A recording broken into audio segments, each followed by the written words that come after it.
You're listening to the Money Monopolizers podcast, helping you take control of your financial destiny. It's about time that we invest more in our financial literacy and work towards building generational wealth. If you think you're ready to do the same, then you've come to the right place. Alex, Marlon, y'all ready? Let's get this bread. What's good, everybody? It's Alex Comunio here. We are back with episode 12 of the Money Monopolizers podcast, and I'm here with my co-host, Marlon Walls. Marlon, how you doing today, bro? I'm really excited, man, because we closed on another deal in a couple of days, so we keep moving forward with our personal real estate lives. But I'm excited for this episode. We get to continue to give back to our community, people that's listening to us. Appreciate y'all listening every week. And how about you? How you doing, man? I'm doing good, man. We got another flip closing this week. Hopefully we close. Hopefully close tomorrow, but it's doubtful. So hopefully by Wednesday we'll close on that one. And then get that one started here in the next couple of weeks and see how fast we can get that one turned around. That'll be our fifth deal. So, my bad. So, yeah, I'm definitely excited about that. And, yeah, we got another good episode for y'all today. I guess I say that every week, but I think they all good every week. So, but, yeah, today we're going to be continuing our series. Obviously. Oh, I do want to mention, too, we are going to have a guest on the next episode of the podcast. So this will be the first guest of the Money Monopolizers podcast. So we're super excited for that. It's a great guest. And, we got a great episode for y'all. And we think y'all are going to, gain a lot of value from, this interview that we're going to have with her. I'm not going to spoil it. I'm going to just wait till next week. But super excited to do that interview and to put that out for y'all. So definitely watch out for that next week. So like I said, we're continuing our series, How to Get Started Investing in Real Estate. Today, we're doing part 3, building off of last week when we kind of talked about, determining your property type and your investment strategy and how that's going to be based off of your goals, right? So now, after you've been able to, you've established your goals, right? You've found your why, you've done, all that kind of stuff, evaluated your situation, determined that, I'm ready to hop in and do this. And you feel confident about that. And then, after that, you could go and determine your investment strategy based off of those goals. And so that's what we talked about last episode. And then from there, now you have an investment strategy, you know exactly what you want to do to reach your goals. So now we're going to talk about the next part of it, which is choosing a market or a location for your investing. So as y'all probably noticed, we've been going in sort of a storyboard format. Like we start off telling you what you should do as far as setting your goals to determine what type of investment strategy you want to go into. That was the first 2 episodes. We talked about goal setting. Then we transitioned to find a strategy that meets your goals. Now we're going to move a little bit further along the line to choosing which market has the strategies that can meet your goals. It's like taking steps up a staircase. You took step 1. Now we're here at step 3. And so we wanted to go dive a little bit deeper into choosing the market, because people by default think that they have to invest in their own market because that's all that they're around. And that's not always the case, because if you live in a place like Los Angeles or New York, it may not be best suited for you to invest in that market because it's so overpriced that you can't even get in the door with the real estate investing. And so we're trying to dispel the myth that you have to invest only in your own market. It may be good in some circumstances, like for me and Alex, we do investing in like San Antonio and Houston, where you can make a profit and it's not overly overpriced. I think one thing about people investing in the market is that they want to feel comfortable, they want to feel secure, and be able to see the property, be able to be hands-on with everything. The problem with this, though, I feel like personally, is that being so hands-on, you feel like you should do everything yourself in the beginning. And while this may save you money, it's not as efficient. You're really just buying yourself a job, and you're going to probably get out of real estate investing a whole lot quicker because you don't have any teams built, which we'll talk about also in this series. But and for now, we want to talk about the market, or choosing a market that meets your investment strategies that align with your goals. Yeah, and because you mentioned, talking about overpriced markets. Whenever, overpriced market, you have to think relative to that market whenever you hear the term overpriced. Because it's one thing to say, New York City or LA is overpriced, right? It depends on like who that person is, number one, and where they're looking at. So if someone in New York City or LA is looking at something here, they're saying it's, extremely cheap and extremely affordable. So that's when you see a lot of like out-of-state investors coming to like put their money into these markets because, they're looking at the, cost of entry is a lot less when you're considering, down payments and financing and all that kind of stuff. So that's what like an overpriced market means. So it's just essentially like you're going to have a lot of capital to actually start investing in a city like Los Angeles or, New York City, depending on what your strategy is.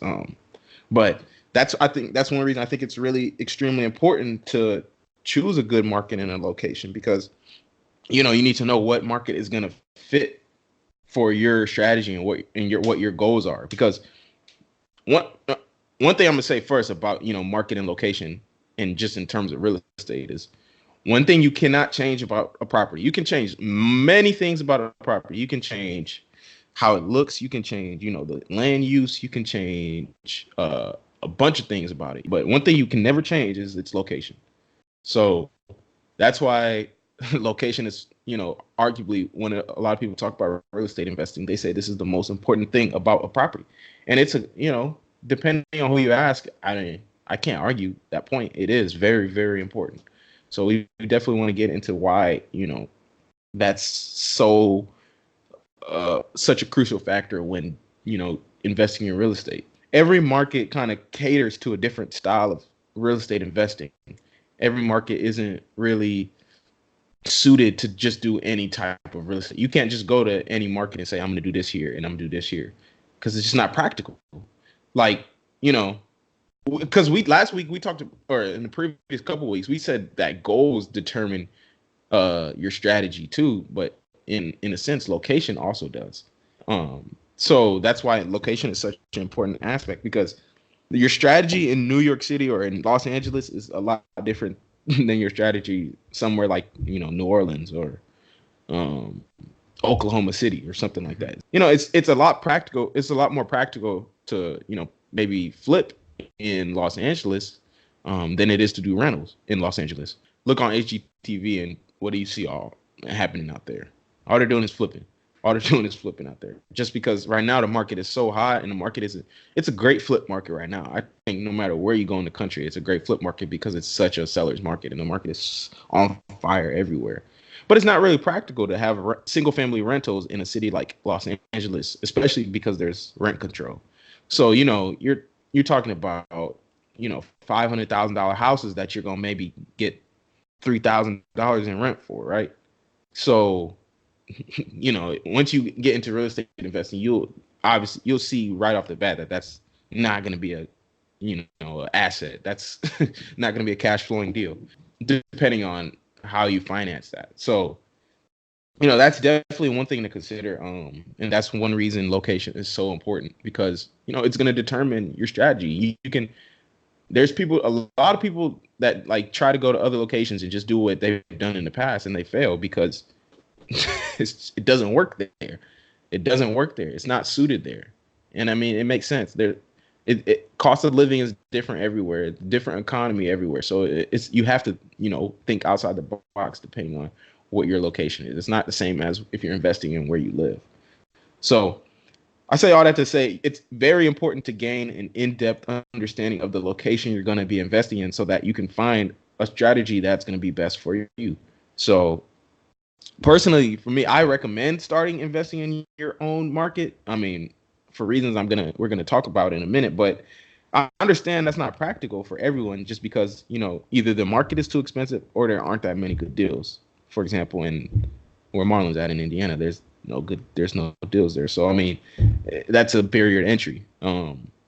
So what we want to do throughout this episode is inform people what to look for when choosing a market so that they can make informed decisions if they do choose to invest in a market that's not, their own market or their own backyard, as you'll hear in real estate. So, but before we get into kind of those, things to look at for when you're choosing a market, we want to talk first about some of the benefits of investing in your own market, or I want to mention a few, just because it is very beneficial to invest where you live, which is what I'm doing. I live in San Antonio, and I do the bulk of my investing here in San Antonio. So, and it is very beneficial. I think the biggest reason is because you already have a good feel for the market. You're already very familiar with that market. You know what the good areas and what the bad areas are. Just living here, you kind of see that stuff over time. So that's one big reason, probably the biggest reason. And then another reason is because you won't have to really drive far to actually see any properties or, monitor any properties. If you're investing out of state, you might have to go visit a property. You never know. That could happen. We'll kind of talk about how you can set that up to where you don't have to, but later down the line in the series, but that is something that you could have to do. So those are some things that are, beneficial to investing where you live. Those are a few good points. I definitely agree that it's especially good to invest in your own market if you have a good feel for what the market is like demanding. Like, is it a flip market? Is it a rental market? You need to understand that type of stuff too if you're going to be investing in your own, quote unquote, your own backyard. But I do want to say that you still shouldn't limit yourself just to investing in your own particular area, because if you don't know that area, you're just as disadvantaged as you would be in an entirely different market. So especially in an area that probably doesn't suit your goals. If that doesn't suit your goals, like if you want to build quick profit, but you're in a rental market, you should probably be in a market that's going to be more suited for flips, or invest in a market that's more suitable for flips. That shouldn't limit you. That should just encourage you to go learn about a different market, build a team, which we'll talk about, like I said, later on in the series, that will allow you to gain the knowledge or know somebody who is knowledgeable in that market. Like for me, for instance, when I was living in Maryland, I was working there last year.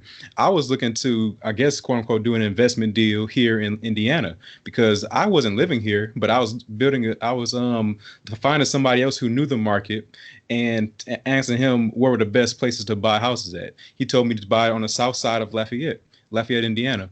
So that's what I took that, because he knows the market very well. He's been investing here. He knows what's going on. So I listened to what his advice was, and that's why I was able to make a sound investment that's able to cash flow while I'm living here now. Yeah. So I'm just saying, don't limit yourself to just investing in your own market. Find somebody who knows what's going on in the market that you want to invest in. You can still make it profitable. And that's what we'll kind of touch more on in a later episode. So, yeah. So in this episode, we're going to outline 7 things that you should be aware of and that you should be, looking for and be cognizant of whenever you're choosing a market to invest in. If it's not really, even if you're going to be your own market, you need to be looking at this, because you could be living in a trash market too, and it could be just not suited for investing. So you need to even be aware of this, even if it's your own market. So we're going to outline, 7 things, 7 factors that you need to look at when choosing. So let's get into them. The first one is going to be population growth. So with population growth, I mean, it's exactly what it means. Is that area growing? Are people moving into that area? If they are, that means there's more potential, that people will buy or rent your property. There's more end users. There's more retail buyers. There's more tenants, but there's a larger tenant pool. That's a very good indicator that is a healthy economy. And this is also gonna, if you're interested in doing rentals, whenever there's a population growth in a certain area, it's gonna allow you to raise rents over time, just due to the simple economics of supply and demand. So as more people come, there's gonna be the demand is increasing and the supply is decreasing. So that's going to allow you to raise rents over time and command also higher sales prices too. So, and also, any market I think that has strong has strong population growth is a very strong appreciating market. I mean, this stuff is really, it's easy to find this information. You can just Google it or look on Zillow data. You can easily see which markets or which cities in the U.S. are growing and expanding, and the population is growing. So that's definitely, all that information is very accessible out there. So definitely do some research on that, and you can find it any market that you're interested in. Do that. That's the first thing you should look at. Very much agreed on that, because if you have a population that's growing, that means there's a high demand for housing in that market. And so, like Alex mentioned, there's perks that come with a growing market, such as appreciation in the houses that's likely to happen because you have more jobs that are probably in that area because of that. And now I mean, the housing is just appreciating altogether, and you can probably charge more for rent because with a higher demand, it means you can raise the prices and people are more willing to pay because there's just a high demand in that area. And I think the last thing, this is something that my agent has talked about a whole lot, is how you can be picky with tenants, because if you have so many people that's coming to a particular property, now you pretty much have free choice to choose whoever you want as a tenant. It's like, okay, I don't have to be limited to you because you're the only person who's applied for the last 30 days. I have 30 people applying per day. So now I get to just pick and choose which one I want to have. I get to choose the best one that's going to take care of my properties, and I get to enforce the rules that I want, like whether it's no pets, no smoking, or something like that. And that's the beauty of having a high population market, or a population that's growing in the market. Yeah, and I just want to comment on that last point you made, because me in San Antonio here, I have my rental property here, and I'm trying to right now get part of it rented out. And I mean, I have a good, selection of people here, because the population trend here has been growing for the past half a decade or so. I have a great pool of people to pick from. I do have that pick of the litter in a sense. So, that's a very beneficial factor to being in one of these major metropolitan areas, such as, San Antonio, Houston, or Dallas, or even Los Angeles to an extent. Next thing that we want to talk about, the second factor that you should be looking at when choosing a market, is job growth. So this kind of goes hand in hand sort of with population growth, but because as population is growing, people are coming because there are more jobs, and people are there because there's more jobs. So what does that mean? That means if there's jobs, that means people are going to have money to pay you. That means tenants will have money to pay you. That means there'll be, retail buyers there to buy your houses. So that's, something that you need to be looking at. And that's one of the trends that has to be very strong. If the job growth and unemployment rate in a city is too high, definitely I wouldn't even look there. Even if the population is growing, there's an underlying reason why the job growth is, stagnant, or why the unemployment rate is so high. And if you're especially looking to get into rentals, and that's going to be a big factor for you, because, people don't have jobs to pay for your rent. So, right. That's another good point, because you should definitely be looking for the industry type jobs, like factories, plants, oil companies, tech sectors, anything that's going to have a high requirement for a lot of people to come into that industry, or that's going to be looking for a lot of employees to fill up their jobs that they have available. Because with people coming, that means that there's going to be people everybody needs a house, like we always say. Everybody needs somewhere to live. So if that's the case, you can be the one who's providing that place to live. So that means that your business will thrive because the jobs in that sector are thriving. That brings me to a special point, because look for places like a big business like Chick-fil-A. If you see Chick-fil-A's in the area, I think that's a golden opportunity to get into a market. And a perfect example is in Pearland. Back in Pearland, Texas, that's where me and Alex both went to high school at. Back in 2006, when I first moved there was only one Chick-fil-A in Pearland. This is back when the population was probably either half of what it is now. I don't have any concrete numbers on it, but it was definitely not what it is today. And over the past 12, 13 years, they've added 2 more Chick-fil-A's. I think I've seen a total of 4, over a span of 15 miles. But like I said, back in 2006, there's only 1. And so if you see Chick-fil-A's coming there, they know that the population is growing. They are putting their business where they know that population is going to be sustainable and growing. So if you see a new Chick-fil-A just popped up, that's probably a golden opportunity to go invest there, because that's probably where you're going to see a lot of population growth, a lot of high demand for rent in that area.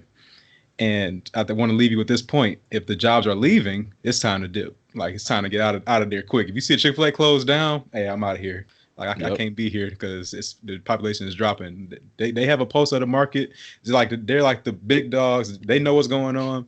So just follow their lead. You don't have to know it, but if you see them leave, I don't need to stay and stick around and figure out what's going to happen for myself. I'm out before it gets too late. Yeah.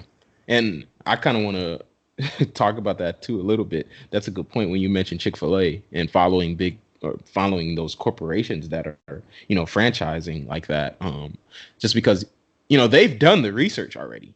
You can trust that Chick-fil-A has done the research to know that where they're putting their restaurants are areas where population is growing or where the population is high or where they see, it's already somewhere where they need it to be. So why do you don't need to do the research if they've already done it. I mean, they did it for you.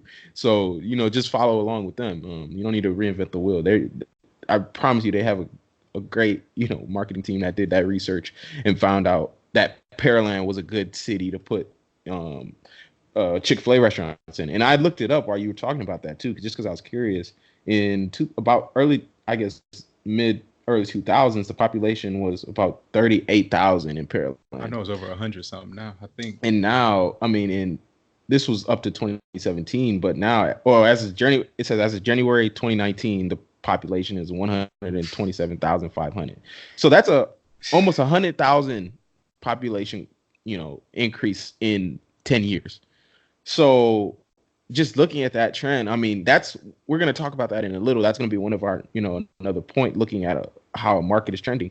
But just based off of that alone, you can see that was, a hot market as it was going up. Now, you at the top almost now. It is the top. We're in a bubble in a sense. A lot of people say we're in a bubble. So right now, if you're trying to get into a house in Pearland as an investment property, good luck. Send it to me. I would like that. If you find one, shoot, I'll pay you for it. I'll pay you a good referral fee on that one. So yeah, definitely.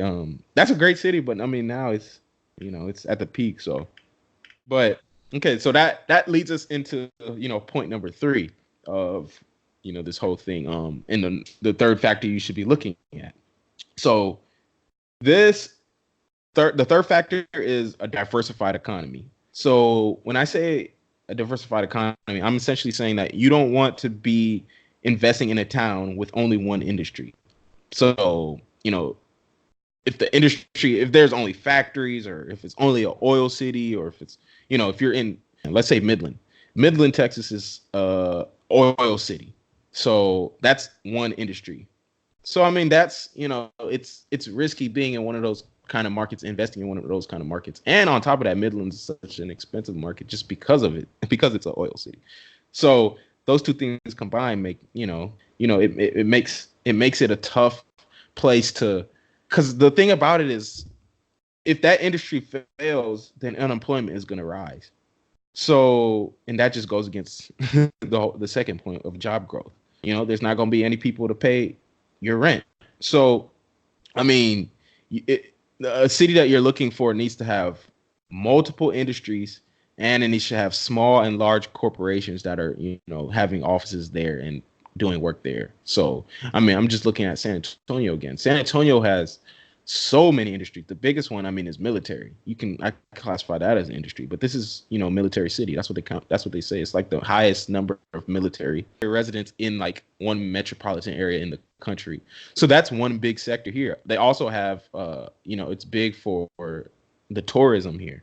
So, because you have the Alamo and you got the River Center. So it makes it another good factor here. Healthcare here is big here. The whole medical center is here. So, this is a great place for, multiple industries. And there's, multiple companies here. The FBI has their headquarters here. So, there's a lot of things. Is it their headquarters? I know they have an office here. But there's a lot of companies that have their headquarters in San Antonio, which makes it, like I said, these companies did this research already. So they're coming here because they know this is a stable place. So that's one thing you should be looking at too.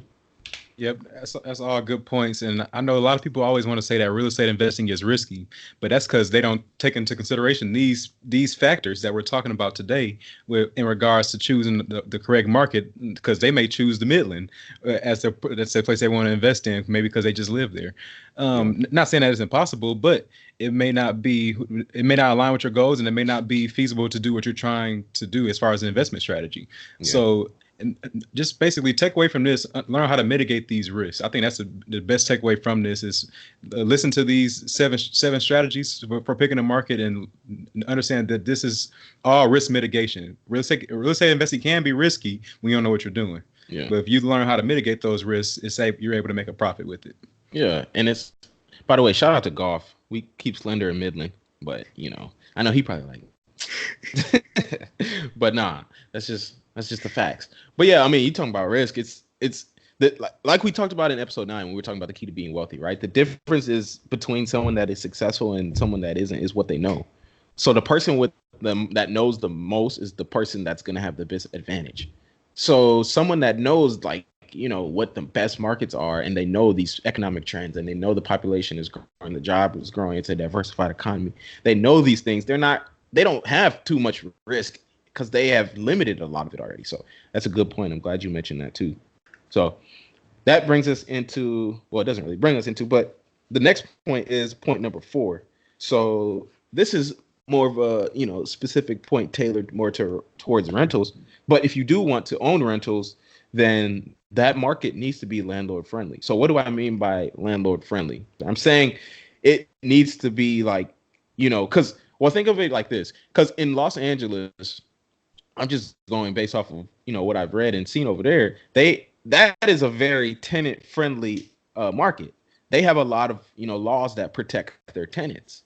For example, if you want to evict a tenant, it can take up to 9 months to evict a tenant in Los Angeles, as opposed to in Dallas, it could be as quick as 3 weeks to evict. So Dallas is a very landlord friendly city. Los Angeles, on top, they have rent control too. So if a city has rent control, that just tells you that's not a good place for landlords. Number one, because you can't raise the rents as much, so you're already limited there on the fiscal side of it, and then you're limited on the liability side. So that just tells you that that's a place that probably is not best for you to do your investing. And that's why I said Los Angeles wasn't a city that was catered towards doing single family rentals, just because, think of it from this, when I'm talking about 9 months versus 3 weeks, think of if you're going to evict a tenant, you're still going to be paying those expenses. If you don't want to get foreclosed on, you still have to pay those expenses, right? So you're still paying that mortgage, you're still paying those property taxes, you're still paying those interest, you're still paying that interest, you're still paying all those expenses. So over 9 months, those expenses are adding up as that tenant is just sitting in there, and he can't get, he's protected. He doesn't have to leave because he has, the laws protect him. So 9 months, someone is sitting there. That's that 9 months could be the difference between you, having a successful investment and you, failing with that investment. So that's one thing that's very, it sounds like a detail, but it's very important to look at. So. Yep. And just to comment on this point, this is especially catered to those who are looking to get into rental property investing, that's looking to become a landlord. So understand that the market that you choose has landlord tenant laws. Some laws, and these laws vary between states. It's not just, and maybe, I don't know if you know, but does it vary by county or does it vary by state? I'm just asking. The laws primarily there by state. Okay, so these laws do vary by state. Like each state has their own landlord-tenant laws, and some may be much more landlord-friendly, some may be much more tenant-friendly. So understand, and sometimes the tenant-friendly ones may have better cash flow. I'm just throwing out an example. If the tenant-friendly has better cash flow, you have to look at this as an opportunity cost. So do I just want more cash flow, and I'm willing to accept the headache that the tenant may provide me? Like if they're acting up to where if they're not paying their rent or something like that, even though I might be cash flowing $200 or $300 a month, if they stop paying all of a sudden, now I can't even get them out. If I can't get them out, I'm losing money, and now I'm have more headache and all that to add on to it. Versus I I could invest in a place that's more landlord friendly, but I may get less cash flow. So like say $50 to $150 or something like that. It may be less cash flow, but I have less headache. I spend less time there. So it's a balance between, do I want more money or more time to myself? And that's the opportunity cost piece right there. But for me personally, I don't want a tenant that can do whatever they want at my expense, and I have to wait 9 months to evict them. That's not for me. Yeah. So I think that's an important point to take home from this point, as far as choosing the correct market. Yeah, and that's if you want to get into rentals. That's something you need to be cognizant of. Mm-hmm. So let's get into point number 5 now. So point number 5 is kind of building off of points 1, 2, and 3 also, because talking about, we said point 1 was population growth, 2 was job growth, and 3 was diversified economy. Well, number 5, we're talking market cycle. So there's 4 cycles in a market. So you have, number 1, a rising market. So this is where, you have jobs growing, population is growing, home prices are rising. This is like Pearland in the early, or in the, I guess, 2000s and in the early 2010s. This is how Pearland was. It was really growing, and and then you have a hot market. So that's where Pearland is now, or that's what most of the country is actually now. You got a lot of action there. It's pretty much at its peak, and it's very, very expensive now. So, like I said, most of the major markets across the country are hot right now. So these are the markets where it's really the toughest to find these deals, right? So that's something to be aware of if the market is hot. Then you have a declining market. So with a declining market, this is essentially, it's the opposite of a rising market. The jobs are going down, population is going down, and home prices are falling. The 4th market cycle is a stable market. So this is not rising or declining. It's really at a stagnation. It's not really doing anything. It's not falling. It's not rising. It's really just kind of been still for a couple years. But I say all these to say that rising markets are the best markets to be investing in. So this is when, the prices aren't peaked out, but the market is still growing. So you're able to get into properties at a relatively low cost while population is growing, job growth is also growing. So that makes the economy a lot more diverse, in a sense. So those are the best markets to be in. Those are the markets you should be looking for. And they're also the hardest to find, but those are the best to be in. Like I said, you got to follow businesses where they're going. So, for example, we talked about Pearland. That was, if you were investing in Pearland, probably from 2010 to up to really 2015, then you probably you've built a lot of wealth over there just in the form of appreciation and equity. So you sitting pretty right now. Yep. I want to talk about just a few of them. With the rising market, those are absolutely the best ones to have rentals in, because I look at all the property values that have gone up in Pearland over the past 10 years. Like, I know I'm not going to throw out any specific numbers, but I'm just in general, like properties that you might have bought in Pearland for $150 are probably worth like $300,000 right now, just because of the appreciation and because of how jobs have been coming to that area. How I told you about Chick-fil-A, you see them coming. Like, they know what's going on. They know how people are coming to that area to raise their families, because they have good school systems, stuff like that. So, all that being said, look for those rising markets. If you can find one and you can get rentals in there early, like you will see a mass growth of appreciation because you bought in the correct time of the market. And I also want to give a special shout out to down markets because of how people feel, or the ones that are falling or declining markets. People really feel like once a market is down means that this market is no longer valuable. And I hear so many investors talk about how they wish that they were buying deals back in 2008, 2009 when the market had crashed. Because think about it like this. Markets go in cycles. It's not like it's going to stay down forever. If it's down, that's actually the time to buy, because now you can get a lot of properties at cheap discounts, because later on they might appreciate they will appreciate in value. They're not going to stay down forever, like I said. But understand that you do have to understand market cycles, though. Like you can't just be investing. Just say, I'm going to just throw money everywhere because I know it's down. You have to really understand what's going on in that market and why did it go down, stuff like that. Because understand, and it's very important to have money during this time too, if you're in a down market, because it's very hard to get financing from banks. Banks don't want to even lend in those areas that are when the market is down because they just don't feel safe. They're not investors in the real estate investors in a sense. They may be investors, but they don't invest in real estate in particular. And I mean, just to compare the two, in a down market, you have no money, but there's a whole bunch of deals out there. And in an up market, in a rising market, there's a lot of money, but there's not that many deals. So right now, money is being thrown everywhere. Like people are so willing to loan money out, trying to get a return on their money by loaning it to you. But the deals are very scarce as a result because everybody has money that they're willing to throw somewhere, but there's no deals to be found. So understand it's a give and take with both.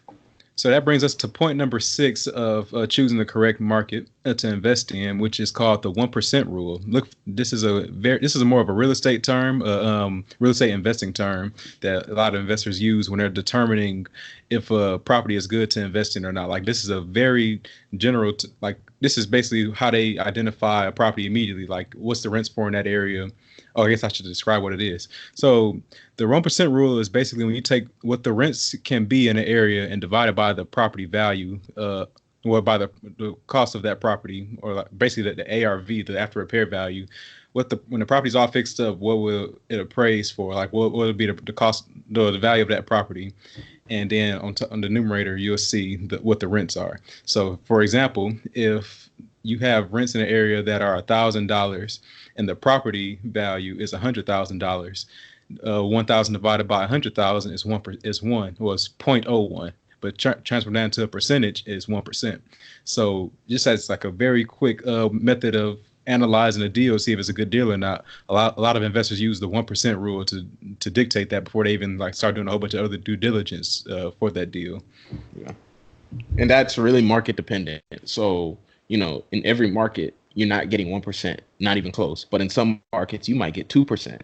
So that's really, really, really market specific. And it's really even more area specific too, when you want to break it down further than that. Because, I mean, you go to LA where you're having home values for 500,000 because the home values are rising faster than they're not, it's not linear with the, rents. It's not rising linearly with the rent. So houses are worth a lot more than, what they can rent for. Because we talked about price to rent ratio, remember? So that's kind of like, the 1% rule is like the price to rent ratio for investors. So it tells you how lucrative a potential rental can be. Because typically, if you can, rent a house for 1% of its value, then you'll be able to cover your expenses and cash flow something. So that's why that rule is so widely used in real estate investing. Because I mean, you look at Los Angeles, you have $3,000 in rent and a $500,000 market or home value. That's 0.6%. You're not going to be able to cover everything. You might, depending on what the other expenses are, but unlikely. So that's definitely a good metric to look at if you are interested in getting into rentals in real estate investing. And that brings us to the last point. So the last point is familiarity. The last point is familiarity. I cannot say that word. The last point is familiarity. The last point is familiarity. So I cannot say that word. But so this is kind of, we talked about it earlier a little bit when we were talking about the benefits of investing in your own market, right? So when I say this, I'm not necessarily saying you have to be familiar with the market. I'm saying you or your partner or someone on your team needs to be familiar with that market and what those neighborhoods are like, right? So essentially you have a boots on the ground person over there, someone that is, has been there and is there to either now or they know that market really well, right? So this is, I mean, honestly, one of the reasons, that I recommend when I said earlier that I recommend starting in your own market first if it's practical. That's probably the biggest reason, just mainly for familiarity. So because I know if you never visit a market, you're not going to know what the best or the worst areas are if you're not familiar with it, because you can go through this list of metrics. You can go through 1 through 6 and it can pass all those check marks. But, if you're not familiar with the area, you could be it could be a bad area. Depending on where that property is, you could be buying a bad area, right? You could be, and it even goes down. It breaks down further. You could be in a good area, but you could be on a bad block, right? Because that's how defined real estate is. Areas change. Really, like there are lines that divide areas. Even really many of the arterial streets that are like out there, they're dividing lines between good and bad areas, right? So like, when I say arterial street, I'm talking like FM streets or SH streets. So like, in Pearland, you have 518 or 35. That can be a dividing line for a lot of the good areas and bad areas. Pearland, there isn't really a bad area, but in many other places, that's a dividing line for many of those major streets. So you need to be able to be familiar with what those bad areas are and where those bad blocks are, and have someone or have someone that is familiar with those bad areas on your team. I can't emphasize how important familiarity, I think I said that right, how important it is when it comes to choosing the correct market. Because I can tell you the number of investors that may live in Los Angeles that may see everything as like $500,000 or $1 million, and then they look in a market like Detroit where houses are costing like literally $1,000 for the whole house to own it.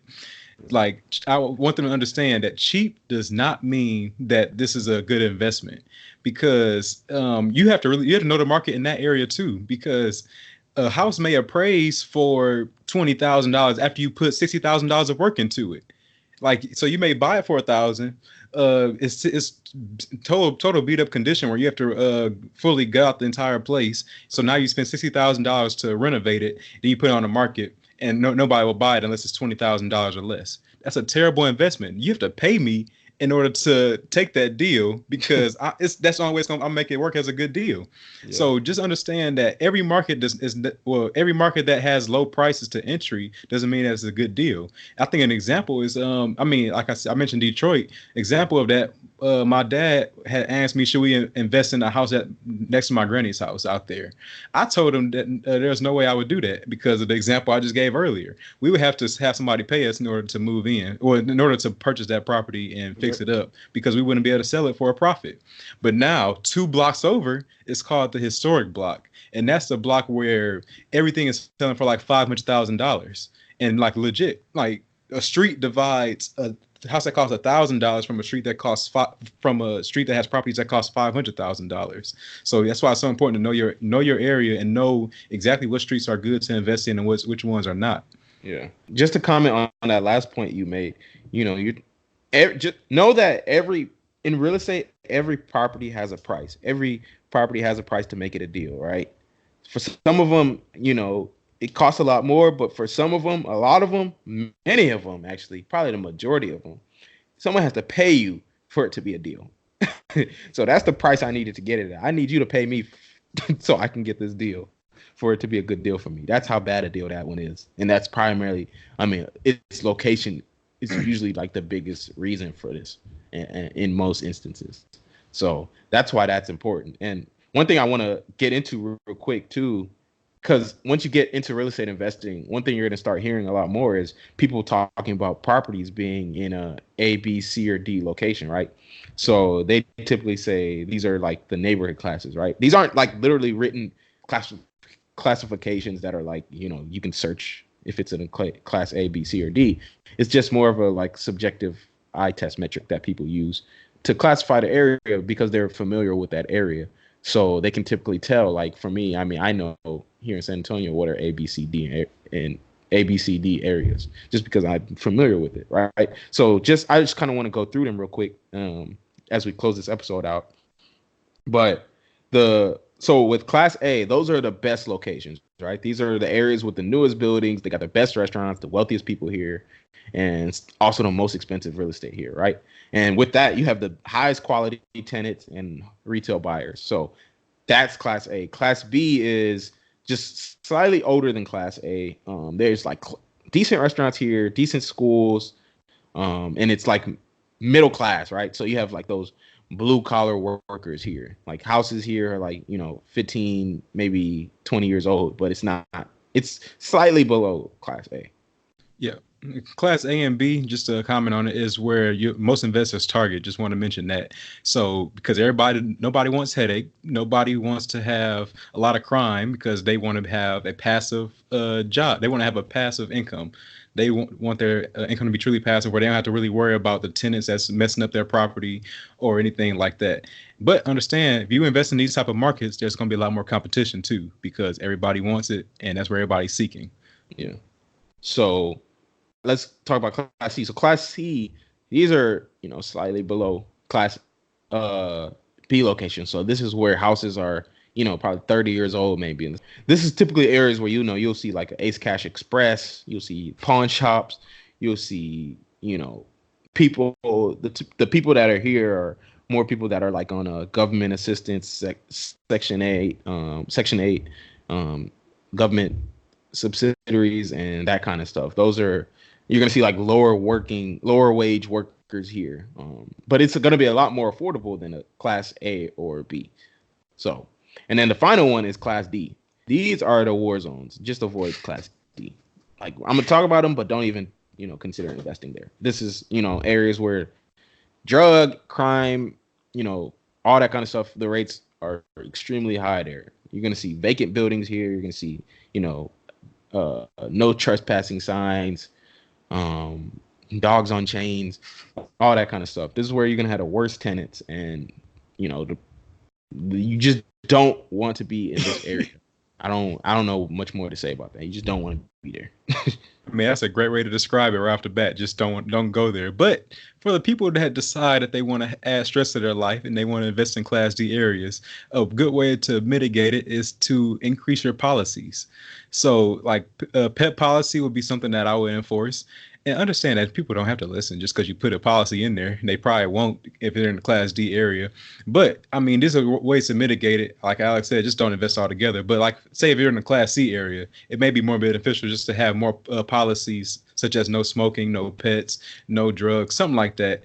That you can, that will just help you out in case of an eviction. Like you'll be fully liable or fully capable of evicting somebody in case it comes to that point, like if they don't listen, if they are bringing stuff in that you don't approve of. And it may help with turnover. Like when somebody moves out, they may not have bought a dog or smoked in the house because that was written in the lease. And that's, with those type of people, well, not really people, but people in those classes, it's more likely that they will have, they will mess up the property if they are to bring those type of things into the property. And, especially in Class D, I just want to make a quick comment. Don't be surprised if your copper plumbing or your appliances come up missing, because crime is at its peak in these type of areas. So that's why I just said don't even bother investing there. Yeah. So, look, it's easy to check the crime rates and stuff. Really, you could just Google that stuff too. But if you really want me to tell you where to go, you can just go to crimereports.com and you can see, it has a map that shows the areas with the highest crime rates. Just avoid those areas. Also, you can check schools too. If you go to greatschools.org, you can see what areas have the best schools. You can see, all that kind of stuff, because schools are a very important factor for most people. So, so those are the classes. So one thing to mention about that is like, you can invest in all of them. There's going to be, except D, don't invest in D. But like none of them are right and wrong except D. There's investors in all of them, right? There's someone investing in all of them. There's a strategy that works for all of them. So it's possible to make it work. For me personally, what I do, I mentioned it when we were talking about it last episode, when we were talking about fixer uppers. I like to do value add investing, right? So I look for distressed properties in Class B areas, right? So those fixer upper properties in Class B areas. What do they say in real estate? You want the worst properties in the best areas, right? So that's what you want to be finding. You're not going to really find distressed properties in Class A areas. So you need to I look for them in Class B areas, right? Because one thing to know if that's something that you want to do, and one thing that I do personally is like I said, I want to value add. So I need to know what the ratio is between what distressed properties are selling for and what the retail properties are selling for. Retail just means the move-in ready. So I need to know what that ratio is. If it's typically the areas where distressed houses are selling for much less than what retail houses are selling for, they have great potential to make, money flipping them. So what do I mean by that? If you generally, because typically in books, depending on the type of market it is, right now, I say you generally want to see, on average, distressed properties nearby selling for at least 60% of what retail is selling for.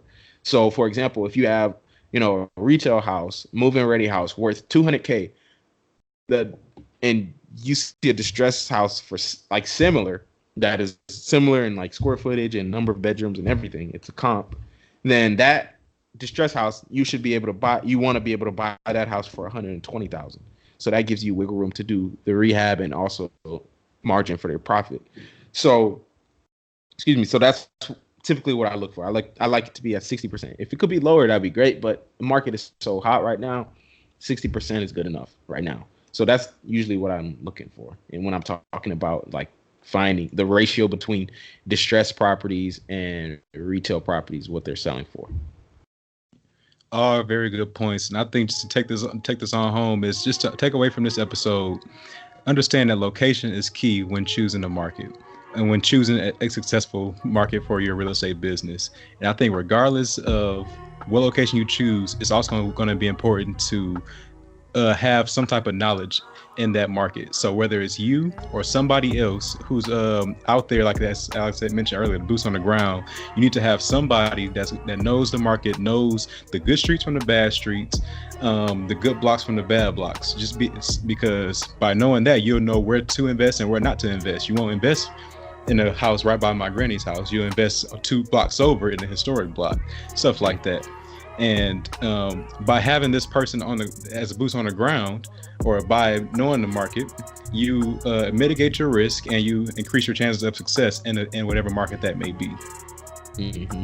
So yeah, and the last point I want to make too, just because I just remembered it, if you go through this whole checklist that we just went through, these 7 factors, and a property checks or an area checks off all these points, just know that area is going to have extremely, extremely high competition. So you're not going to be the first person that found this area. So that's going to, affect a lot of other things. So that's definitely something to be aware of. I mean, just look at, like I keep mentioning San Antonio, right? San Antonio is a great market. Very competitive though. It's not easy to get deals. You have to have, the desire to actually get deals and that hustle and that drive. So that is something to be cognizant of. So, but yeah. Next, we're going to be talking more about building your team, which is going to allow you really to feel comfortable investing in any market. If you have a good team, regardless of where you're investing, you'll be comfortable. You'll feel a lot more comfortable with where you're investing and what you're going to do. And we're not talking about, when we say team, we're not talking about like partners and stuff. We're talking more so the types of companies that you're going to be working with. So definitely stay tuned for that. So. But yeah, that's it for this episode of the Money Monopolizers podcast. New episodes will be released every Thursday and will be available on Apple Podcasts, Spotify, and YouTube on Fridays. Just search Money Monopolizers wherever you listen to podcasts. We hope you learned something of value today. If you did, we appreciate it if you rated us and left us a review on Apple Podcasts. You can also find out more info about us on Twitter at The Monopolizers or on IG at Money Monopolizers. We post informative content on there that'll keep you engaged. So check that out and share those posts. But until then, we out of here. You've been listening to the Money Monopolizers podcast, helping you take control of your financial destiny. To learn more about how you can be in control of your money, visit moneymonopolizers.com. We'll catch you next time when Alex and Marlon share more personal finance and wealth creation tips with you. Now it's time to take action.